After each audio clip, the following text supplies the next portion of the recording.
നിന്നു കത്തുകയാണ് ഇറാൻ. ഒരു American dollar കിട്ടണമെങ്കിൽ ഇപ്പോൾ കൊടുക്കേണ്ടത് ചാക്കുകണക്കിന് ഇറാനിയൻ റിയാലാണ്. വിലപ്പെരുപ്പത്തോത് 42%, ഭക്ഷ്യവസ്തുക്കളുടെ വില കയറിയത് 72%, മരുന്നിനും ആശുപത്രി ചെലവുകൾക്കുമുള്ള നിരക്കിൽ 50% വർധനവ്. യുവാക്കൾ ഒന്നടങ്കം തെരുവിലാണ്. പോലീസ് നടത്തിയ വെടിവയ്പിൽ 10 പേർ കൊല്ലപ്പെട്ട് കഴിഞ്ഞു. നിരവധി പേർക്ക് പരിക്കേറ്റു.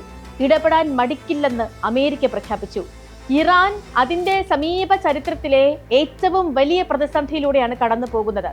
ഭരണകൂടത്തിന് ഒന്നും ചെയ്യാൻ കഴിയുന്നില്ല.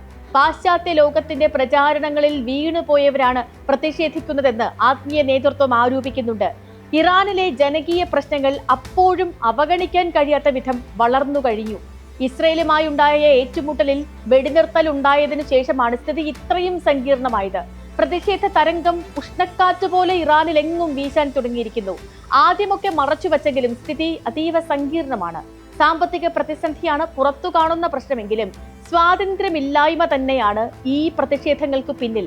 ഒരു കാലത്ത് സ്വതന്ത്രരായ ജനതയായിരുന്നു ഇറാനിലേത്. മതാധിഷ്ഠിത ഭരണകൂടം അവരുടെ സ്വാതന്ത്ര്യത്തെ ഹനിച്ചിരിക്കുകയാണ്. സർക്കാരിനെതിരായ ആ പ്രതിഷേധം കൂടിയാണ് ഇപ്പോ സടകുടഞ്ഞെഴുന്നേറ്റത്.